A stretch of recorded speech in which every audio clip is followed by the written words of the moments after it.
Okay, we continue with Hamiltonian dynamics from where we left off.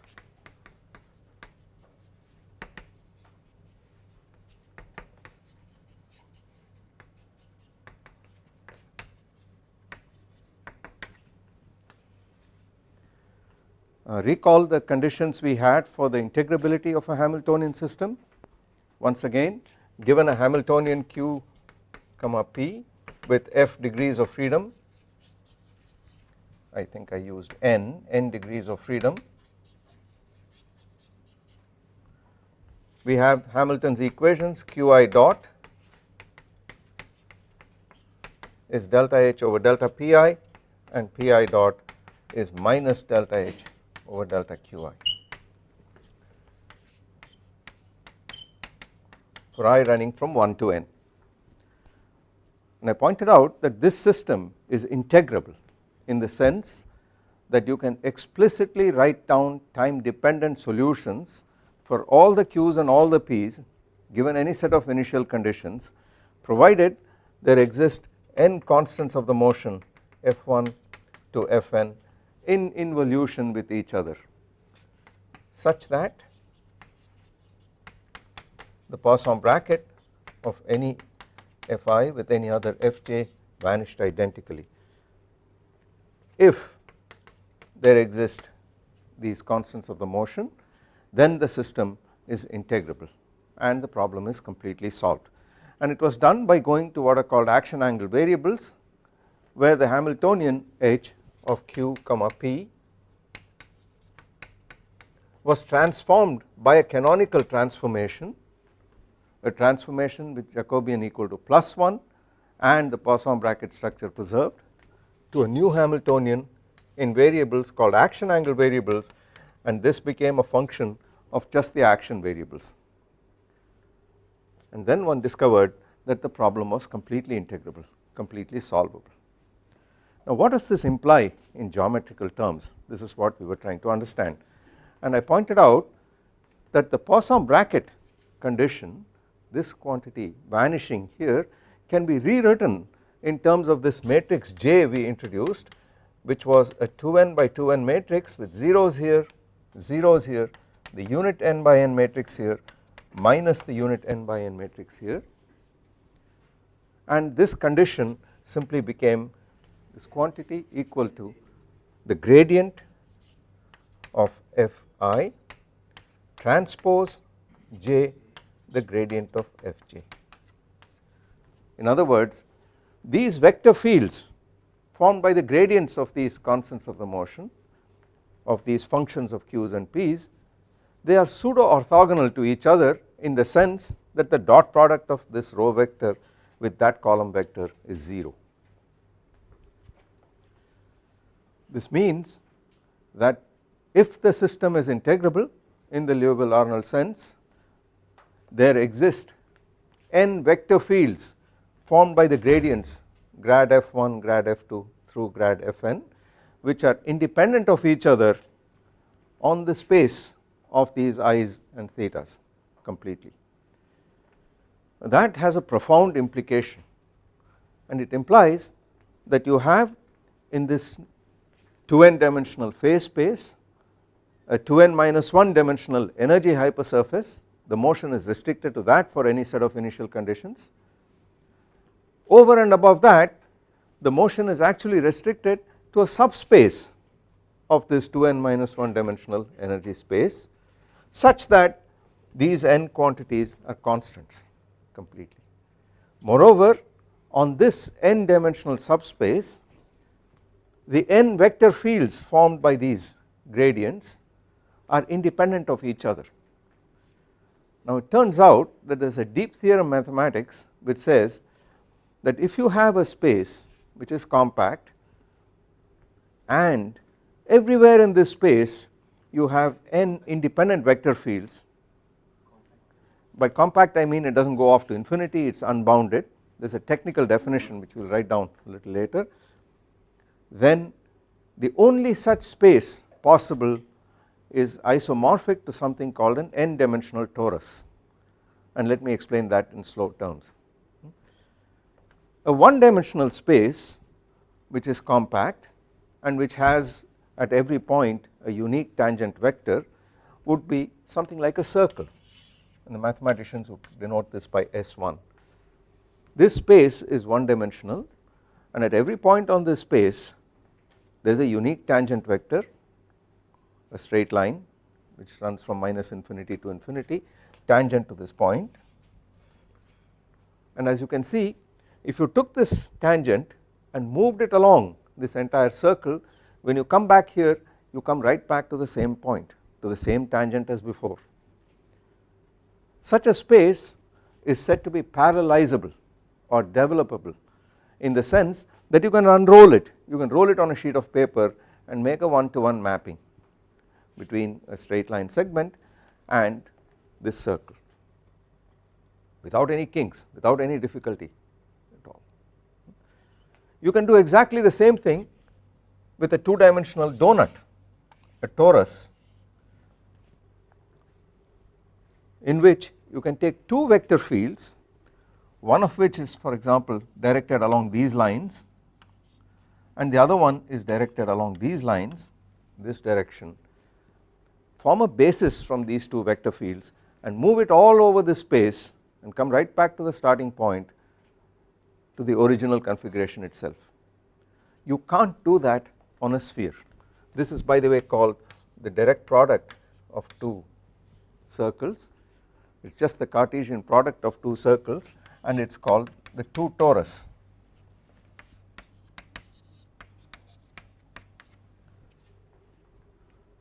A moment's thought shows you that you can't do this with another two-dimensional object, the surface of a sphere embedded in 3 dimensions denoted by S2.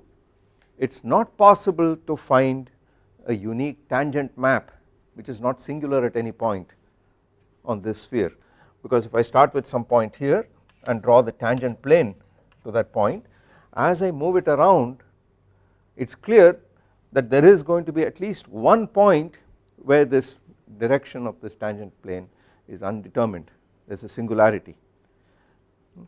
What does it mean? You could define this tangent plane by saying, imagine like a tennis ball that there are fibers sticking out of this ball and you are trying to comb it, and when you comb it, it is clear that somewhere maybe at the north pole there is a little cowlick, there is a little point that sticks out, a singularity of the vector field.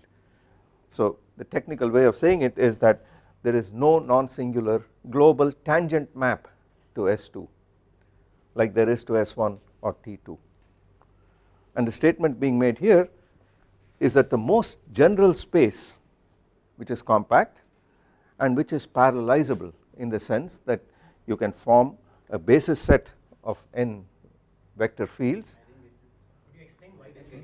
Pardon me, could I explain why?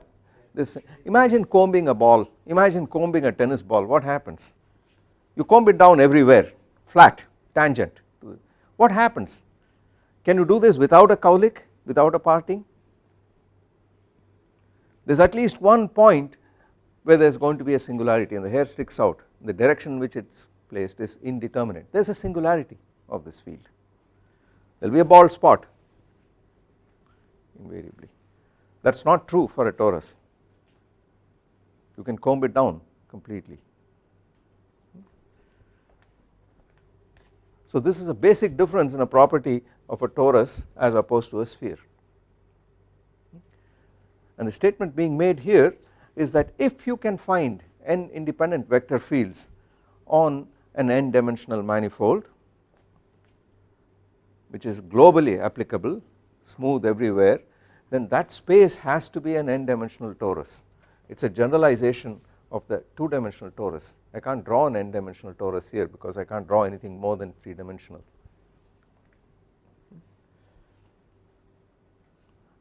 Where it applies here is the fact that integrable Hamiltonian systems, integrable in the sense of Liouville-Arnold, the phase space on which the action takes place is eventually just n dimensional, not 2n dimensional.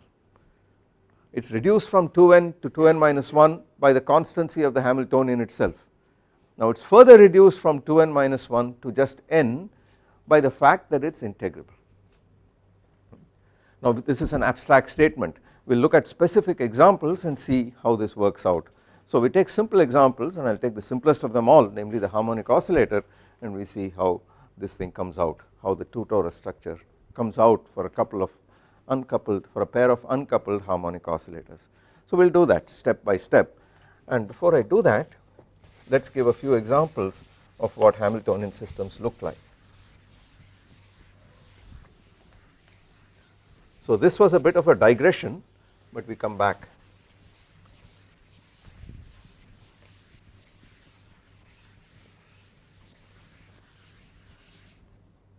So first let us look at the linear harmonic oscillator.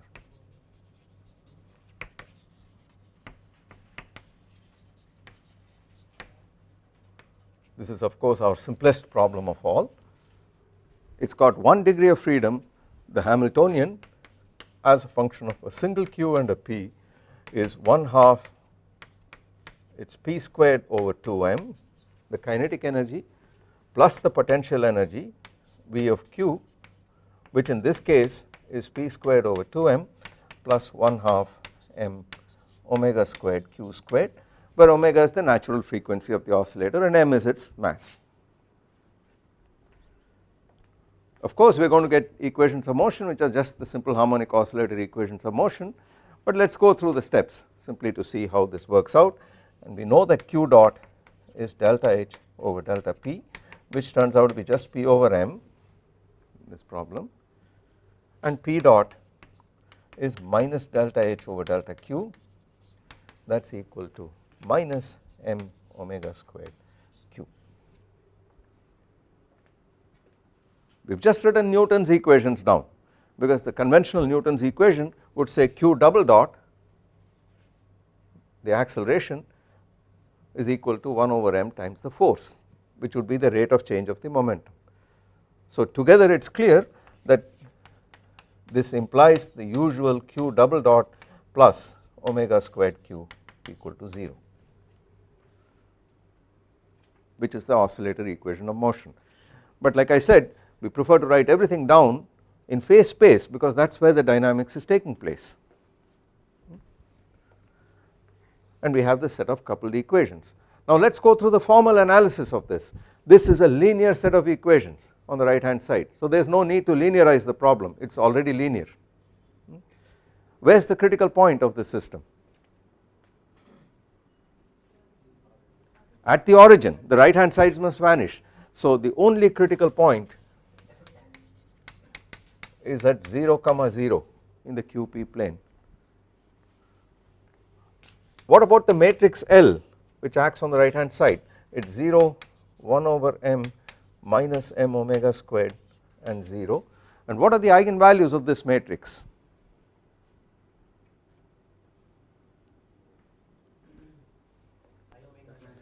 Plus or minus I omega. So it immediately says lambda 1 comma 2 is plus or minus I omega. This implies 0 comma 0 is a center.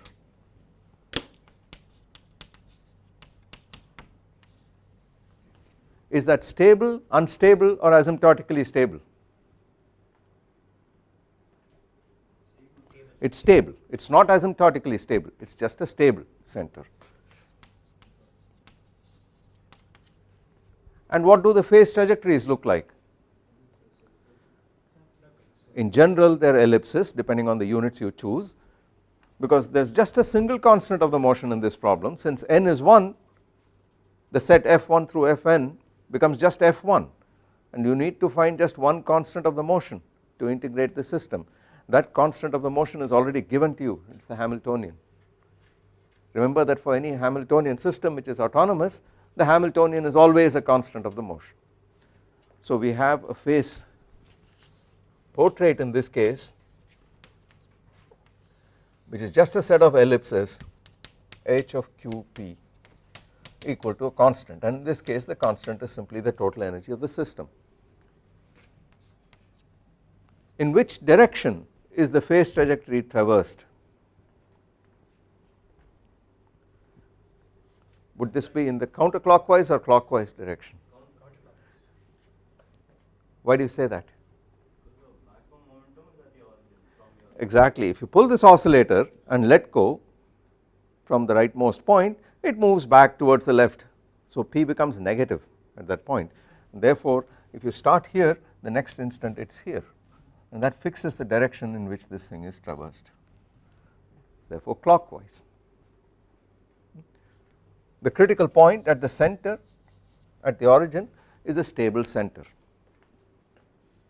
All motion is periodic no matter what the initial conditions are, and every point in this plane lies on one and only one ellipse. Phase trajectories do not intersect themselves for autonomous systems, and the entire plane is laminated by these concentric ellipses. What is the time period of motion? It is 2 pi over omega, and it happens to be independent of the energy in this problem. Because it is a linear harmonic oscillator, it turns out that this is one of the unique properties of the harmonic oscillator, that the time period is independent of the amplitude of motion or of the energy of the motion. There are other oscillators which are not linear, the equations of motion of which are not linear, for which this phenomenon occurs, and we will come up with an example very shortly, a little later, but this is a distinguishing feature of harmonic oscillators, unless of course you look at a very special class of oscillators which are nonlinear but also isochronous. Anything where the time period is independent of the energy is called isochronous. So in this problem, the motion does occur, as you can see, on one dimensional tori, on a torus which is essentially one dimensional, namely this curve itself, or on this curve.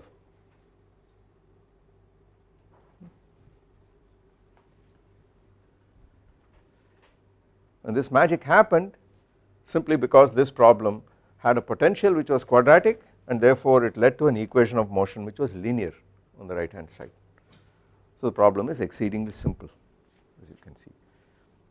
Now let us take this a little more general, again with 1 degree of freedom, and see what we can say before we go on to 2 degrees of freedom.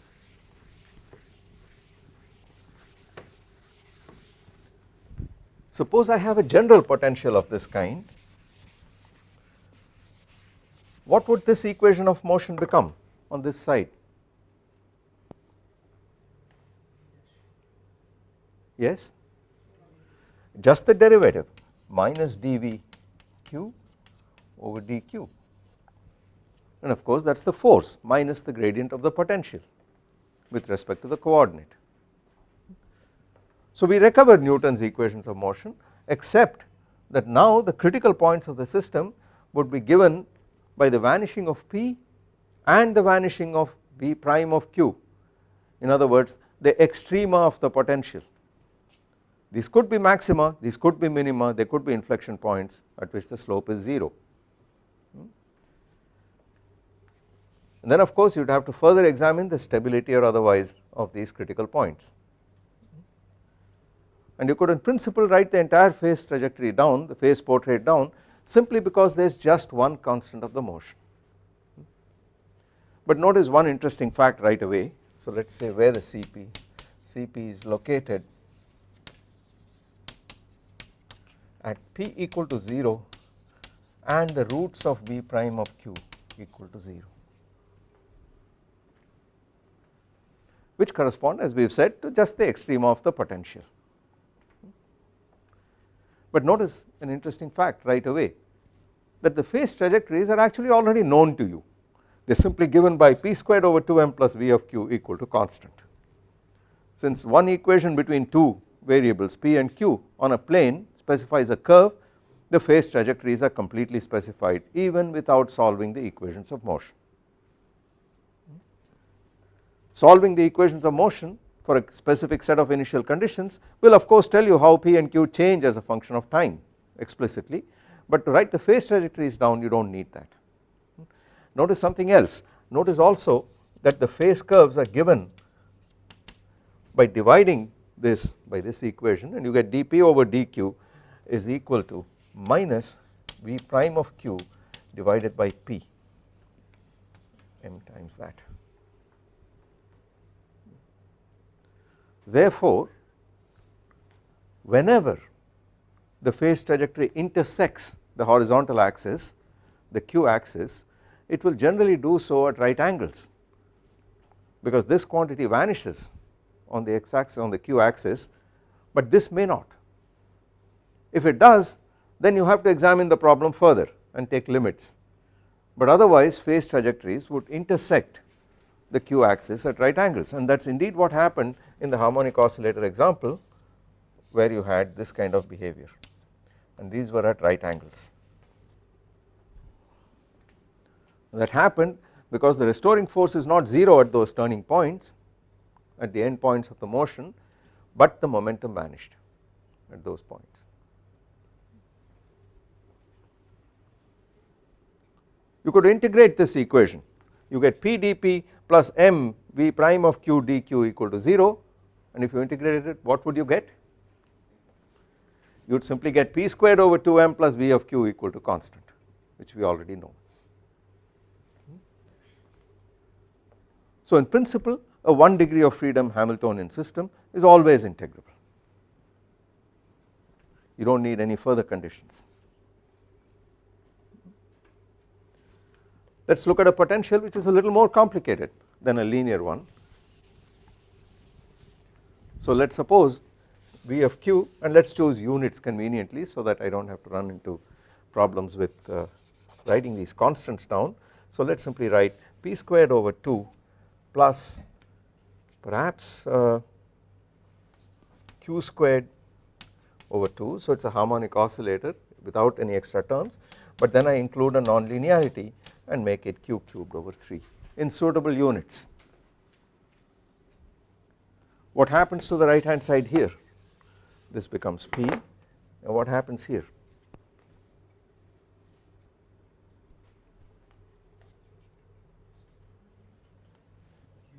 Minus q, because you need a minus sign there, minus q squared. That becomes equal to minus q times q plus 1. Where are the critical points of this system? Well, 0 0 is still a critical point, but minus 1 0 is also a critical point, and we can easily write down what the solutions are. 0 0 and minus 1 0.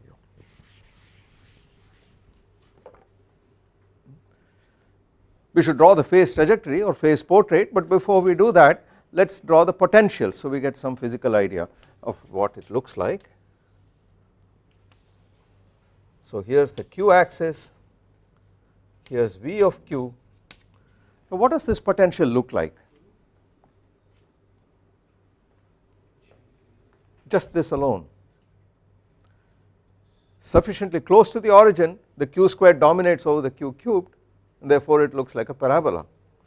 So we certainly guaranteed that the potential looks like this here, and then for large positive q it shoots off like q cubed, goes off to infinity. But then for large negative q, this term dominates over this no matter how large you get. Once q becomes sufficiently large, this becomes much bigger than this, and then this curve has to come down in this fashion. And not surprisingly, this extremum is at minus 1, this is at 0, which is a minimum there, and a maximum at minus 1. What do the phase trajectories then look like? So if you permit me to draw it on the same curve, on the same vertical axis, but now I draw p here versus q, this would be a critical point and this point here would be a critical point,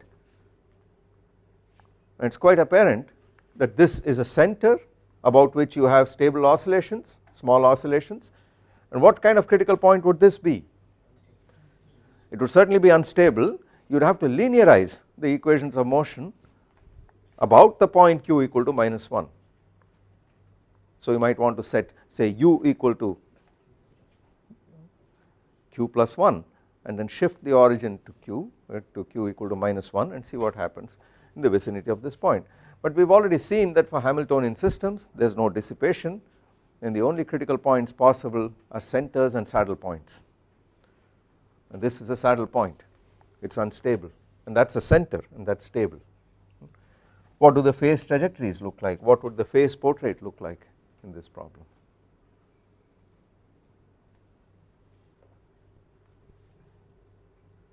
You have to specify now the initial conditions. In other words, you have to tell me the initial q and p, or better still tell me the initial value of the energy, and that remains constant because you are on curves in which this quantity is constant. So what we are really doing is plotting the curve p squared over 2 plus q squared over 2 plus q cubed over 3 equal to a constant.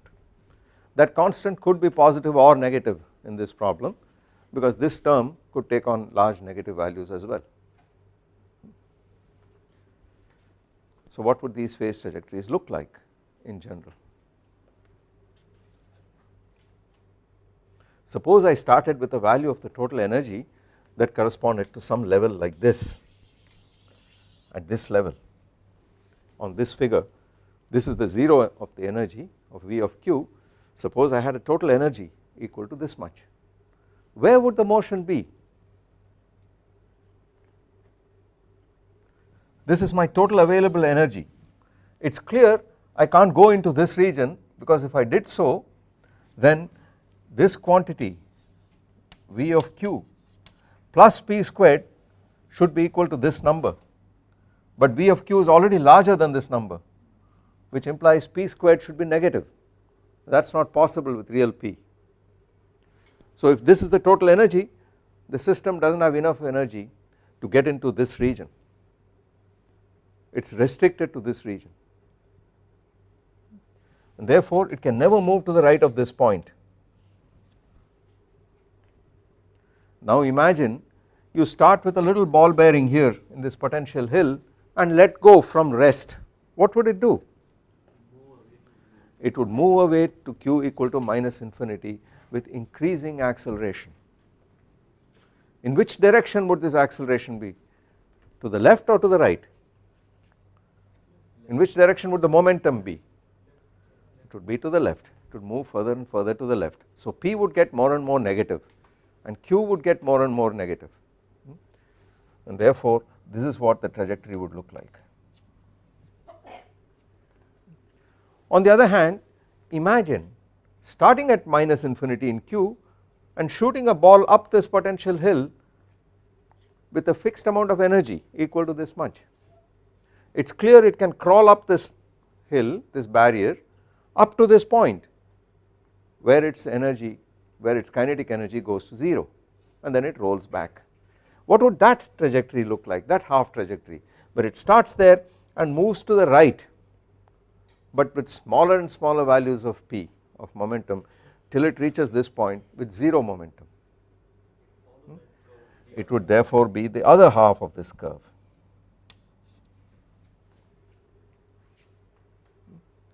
And in principle, if you shot something here, you started off with something here with this much total energy at -infinity, it would crawl up this hill and fall down corresponding to this phase trajectory.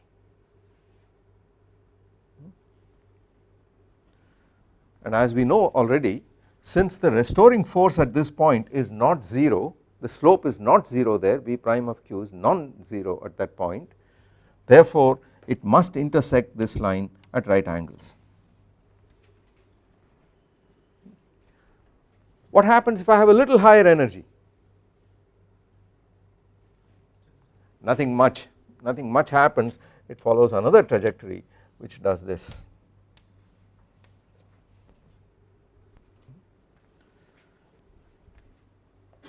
What happens if I have a total energy equal to this much?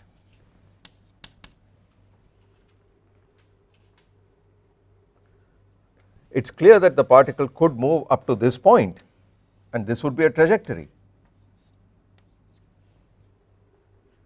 But it is also clear that if the initial conditions permitted it to be inside this region to start with, it would simply oscillate about that origin. Therefore, for the same value of the total energy, there exists another trajectory which would correspond to oscillations. As I said, a closed phase trajectory implies periodic motion and vice versa. So for the same total energy, there are two regions in configuration space where the particle could find itself. One would be to the left of this point and the other would be in this well. Motion here would correspond to periodic motion, motion here would correspond to open or unbounded motion. But both these phase trajectories correspond to the same total energy, same value of h equal to constant, same constant. These oscillations here would, for sufficiently small energies above 0, be essentially ellipses, because you could neglect the effect of the q cube term and then you have a harmonic oscillator. But it is quite evident that as the amplitude increases, this is no longer a parabola but it flattens out on this side and becomes cubic on that side, and therefore it is non-harmonic. It is some kind of oval, but it is still periodic motion. The time period in general would depend on the energy, except for very, very small amplitude oscillations when the system looks like a simple harmonic oscillator. What happens if you have an energy which is higher than the height of this barrier? It is clear that the barrier no longer can trap this particle into oscillatory motion, therefore this would be open trajectory of some kind, an open trajectory. Imagine shooting the particle up, it comes up here, it certainly slows down because you have very high potential energy here, but then it crosses this barrier, falls into this well, climbs up till that point and then goes right back and falls off in this fashion. Therefore I would expect this thing to come down, to go round and go off, escape to infinity, again crossing this at right angles.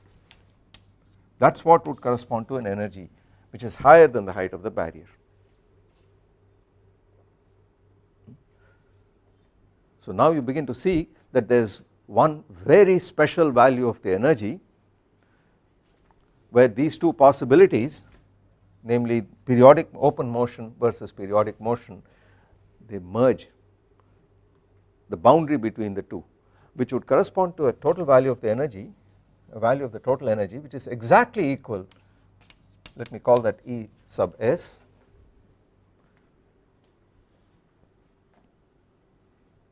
which would correspond to two different kinds of motion.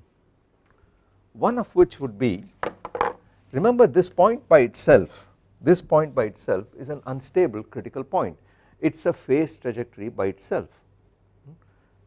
If therefore you shoot a particle from here up this hill with just this critical value of energy so that it can barely reach it out there, it is going to take an infinite amount of time to do so.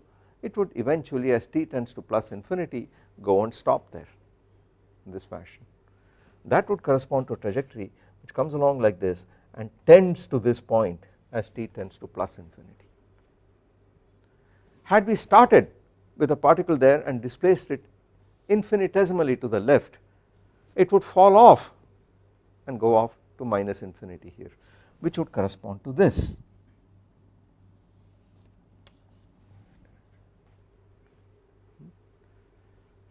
Had we started on this side up here and pushed it slightly to the right, it would go up the barrier, go down this well, go up to this point, turn back and come back and crawl back to this point.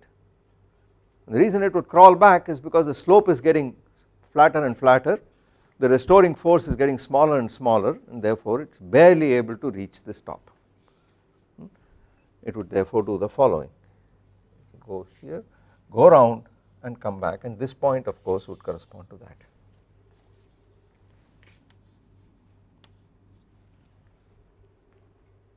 So it is quite clear that a lot of interesting things happen in this region, and let us magnify that region and see what it looks like. That region near the separatrix, there is a saddle point here, there is an unstable orbit coming out of it which eventually falls back, tends back towards it, and then there is a separatrix which is flowing in and something which is flowing out. I should really let these things tend to that point asymptotically, but instead of that let me just draw it in this fashion so you can see that this is a limiting point.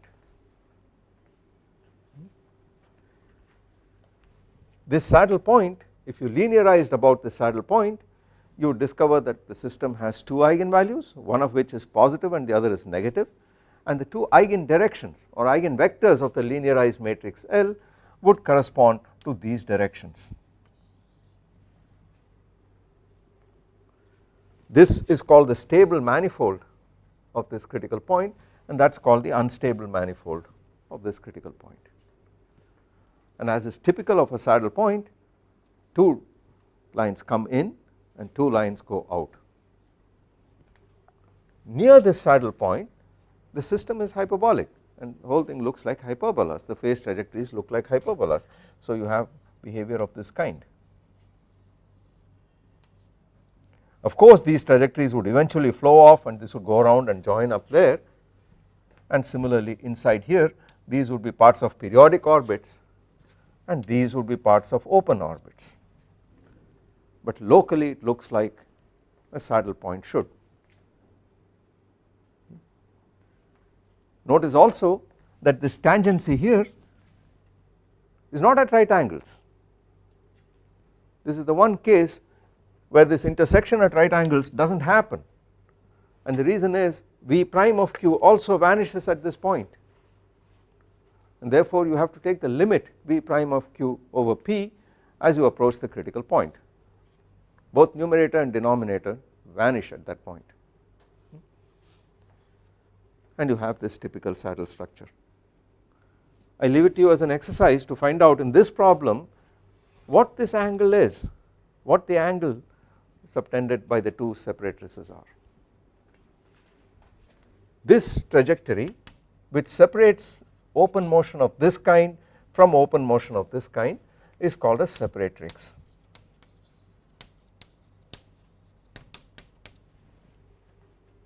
Corresponding to the energy E sub s, and that is the reason I used a subscript s there to show that it is energy corresponding to a separatrix.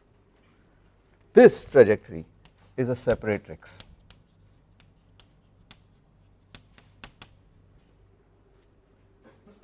And this trajectory which separates open motion from periodic motion inside this closed loop is also part of the same separatrix.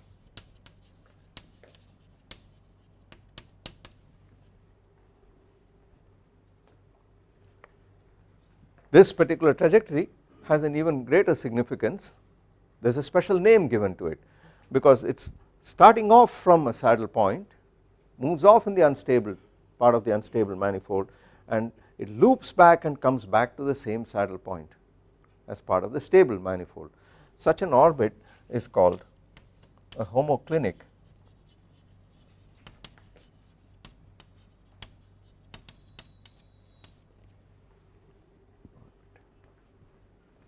homoclinic orbits play a crucial role in the behavior of nonlinear dynamical systems.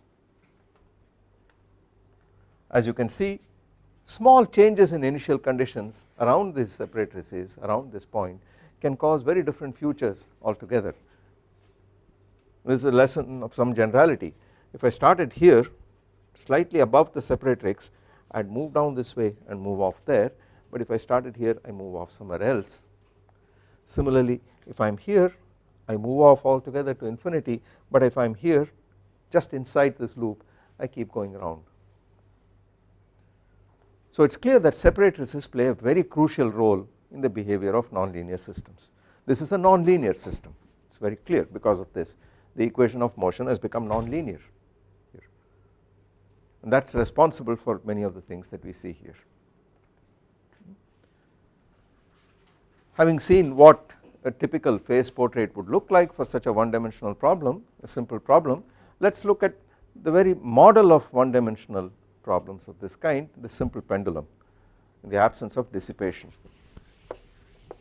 And once we do that we are set to look at higher degrees of freedom.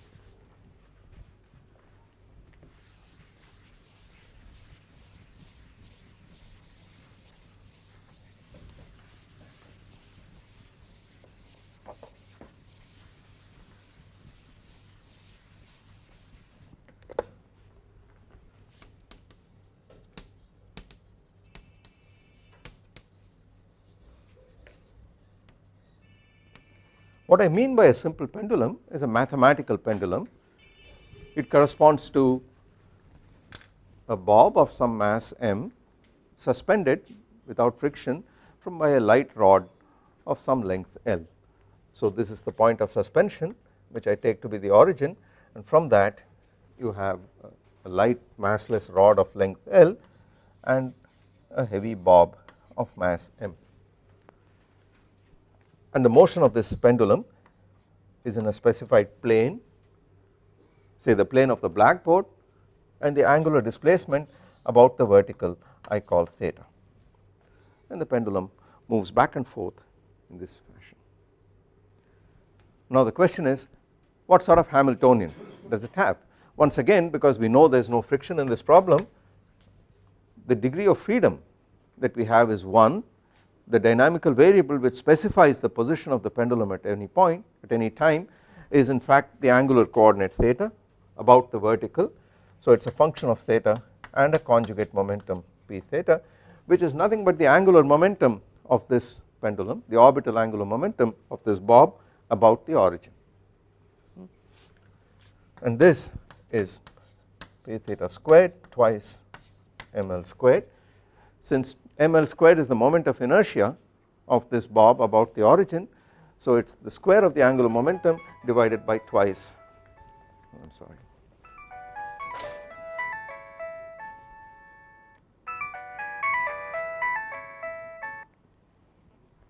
should have switched it off earlier. So it is the square of the angular momentum divided by twice the moment of inertia plus the potential energy, which is a function of the angular displacement theta alone. Now let us assume that the potential energy is 0 when the bob is at its lowest position. Then when it is at an angle theta about the vertical, the potential energy corresponds to raising the bob by this height here, and therefore it is nothing but twice ml squared plus mgl times 1 minus cos theta.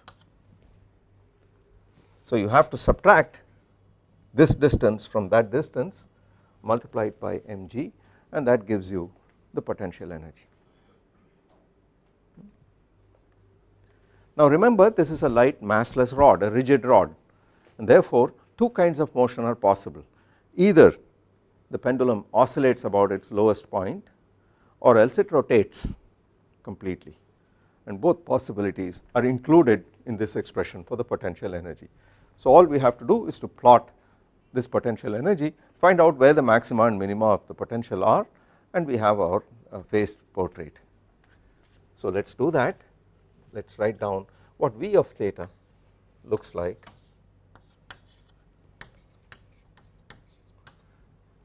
We have to plot mgl times 1 minus cos theta, and that is simple. It has a bunch of maxima and minima of this. This is at 0, this is at minus 2 pi, this is at plus 2 pi, and so on. This is at pi, this is at minus pi, this is at minus 3 pi, and so on.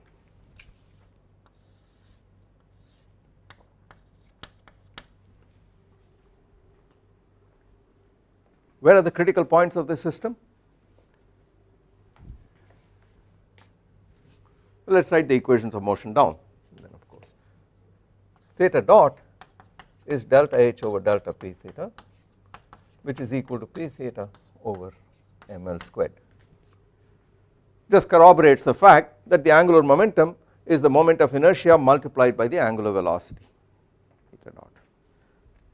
The dynamics is buried here, p theta dot equal to minus delta h over delta theta.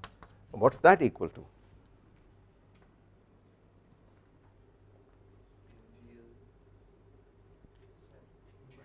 It is equal to minus mgl sine theta. I differentiate this, I get a minus sine theta. This minus goes against this minus and cancels. Is this a linear system or a nonlinear system? Highly nonlinear. highly nonlinear because of this sin theta. It has got all powers of theta in it, all odd powers. Of course you can eliminate p theta completely by differentiating this a second time and substituting for p theta dot here. And what would you get? You get theta double dot plus g over L sin theta equal to 0. That is the famous pendulum equation. And if I call g over L this quantity the square of the natural frequency for small oscillations, then this simply says, or theta double dot plus omega naught squared sin theta equal to 0, where I have set omega naught squared equal to g over L.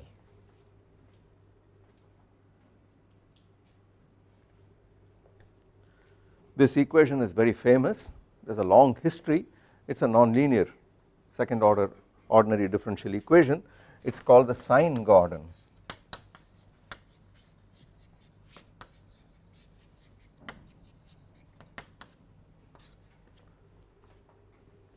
For reasons we will not go into right here, this started off, this name was a joke to start with, but then it stuck completely. It is similar in form to an equation which is known in other contexts, for instance in relativistic quantum mechanics, called the Klein-Gordon equation, and this nonlinear equation is related to the Klein-Gordon equation, and because it has a sign here it was as a joke initially called the sine Gordon equation, and that name has stuck completely. It has got a long and distinguished history, very interesting properties. It is a very nonlinear equation, but it has some very special solutions as we will see. Nonlinear because of all powers of theta sitting here. I might mention here that you can actually solve this equation in general, and the solution is in terms of elliptic functions and elliptic integrals, which are not elementary functions, they are not ordinary trigonometric functions, they are a little more complicated than that, but we are not going to do that, we are not going to write the solution down, we are going to look at the phase trajectories and see what the phase portrait looks like. I remind you that in the small amplitude approximation where you can replace sin theta by theta, this becomes the harmonic oscillator equation, and then of course the time period of oscillation is just 2 pi over omega naught. But that is only true for small oscillations. The moment the oscillations become reasonably large in amplitude, then the time period depends on the amplitude and in fact increases with the amplitude in a fairly complicated fashion. Now what do the phase trajectories look like? Where are the critical points? So CP's at p theta equal to 0 and theta equal to the zeros of sin theta, which happens at all integer multiples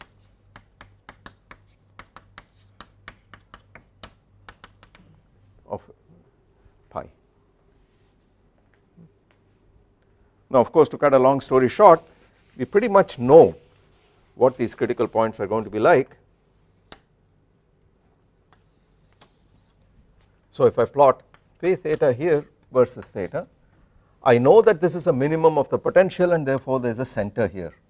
So is this, there is a center here, and so is this, there are centers here, these points. So centers occur at all at 0 and all even multiples of pi. What sort of critical points do you have at odd multiples? They are maxima of the potential, they are unstable, and in this Hamiltonian system the only possibility is saddle points once again. So you have a saddle point here, a saddle point at this point, a saddle point here, a saddle point here, and so on. What would the phase trajectories look like? Well, it is quite clear that in this problem the only allowed values of the energy are non-negative of the total energy. The moment you have a small positive energy, the system could find itself trapped in either this well or this well or this well or this well, and in each of those it would execute small oscillations looking like that. A little higher energy and these oscillations would have slightly bigger ovals. These are not ellipses except for extremely small amplitude oscillations, because this theta is not approximated, this sin theta is not approximated by theta except for theta sufficiently small, sufficiently close to a even multiple of 2 pi. And then of course these are ellipses as you come closer and closer, but after that they are ovals given by this quantity equal to a constant, the entire Hamiltonian equal to some constant. What would happen if the energy were larger than the maximum value here, and the maximum of the potential, this thing here, corresponds to, by the way all these maxima are at exactly the same point, same value, this maximum corresponds to the separatrix energy which is twice mgl, because that corresponds to theta equal to pi, in which case the potential energy becomes twice mgl. So if E is greater than twice mgl, I would expect the motion becomes unbounded, because instead of oscillating this way the amplitude keeps increasing and finally it has got enough energy to overcome the barrier and go all the way around, and then it would be open motion, it would go this way or the other way, and this would correspond to open trajectories right here or here. But the interesting thing happens when you have an energy equal to the separatrix energy. Then of course you could for example start here at minus pi, crawl down extremely slowly, accelerate as you come down and go up and crawl up all the way to plus pi. That would correspond to a trajectory which starts here and ends there, and vice versa, which would correspond to something doing this asymptotically. Similarly you could start here and go there, which would correspond to a loop like that.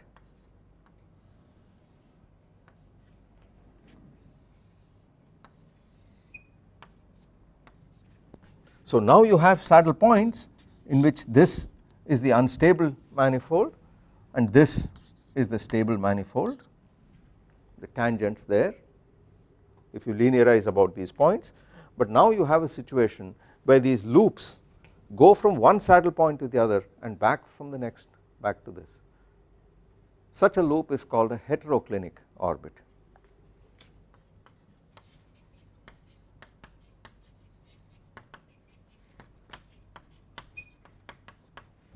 And of course they correspond to, on this trajectory the energy is E sub s.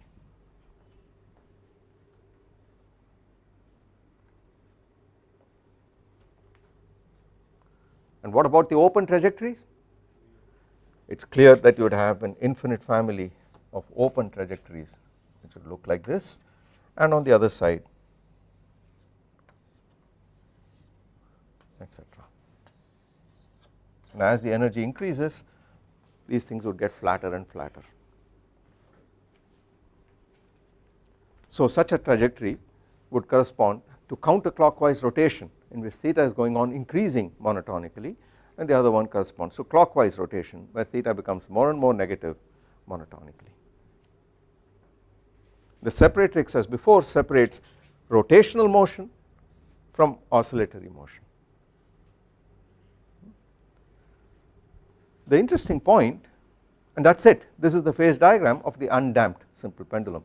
The moment you put in damping, the moment you have a first order term here, a theta dot term which would correspond to a system which is not Hamiltonian, then this entire picture changes, and it is clear no matter where you start, maybe it rotates a few times but eventually it comes to a halt, it would oscillate and then damp out.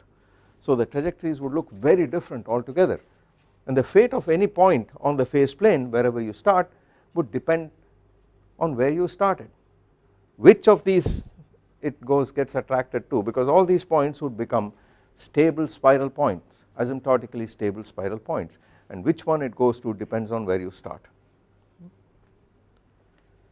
What is interesting is that for very small amplitude oscillations the solutions are trigonometric functions. The general solution of an equation with the theta here is simply cos or sin omega naught t. The solutions for larger amplitude oscillations are elliptic integrals as I mentioned, but the solution for this critical value of the energy on the separatrix is again expressible in terms of elementary functions. Once again it turns out that you do not need any elliptic integrals or anything like that. if you set the total energy to be equal to twice mgl, then those trajectories are actually simple to write down, and the reason is on those trajectories I would have h of p theta and theta equal to p theta squared over 2 ml squared plus mgl times 1 minus cos theta equal to twice mgl.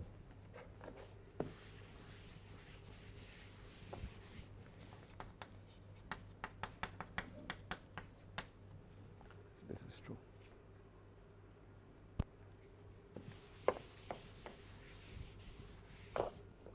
And of course we know what this term is, it is nothing but 1/2 m L squared theta dot squared,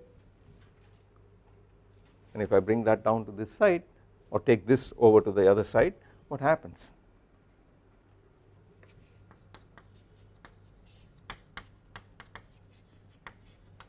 Comes 1 plus cos theta on the other side, the m gets removed, we take the 2 there,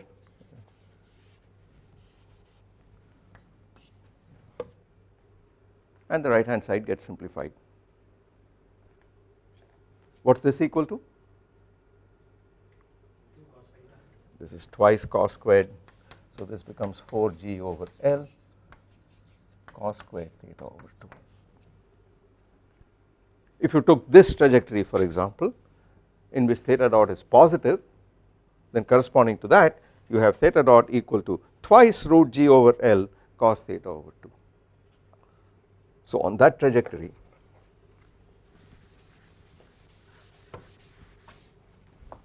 theta dot equal to twice square root of g over L, but that is omega naught cos theta over 2, and this can be integrated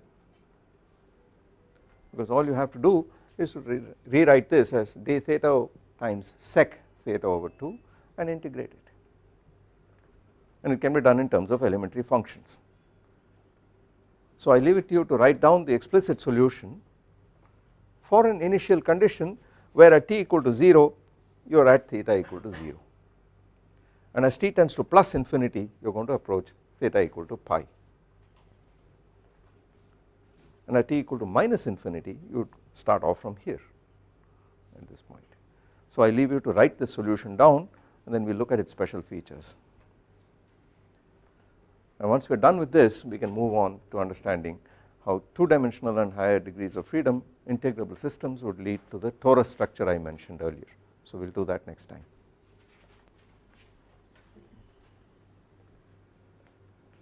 Any questions?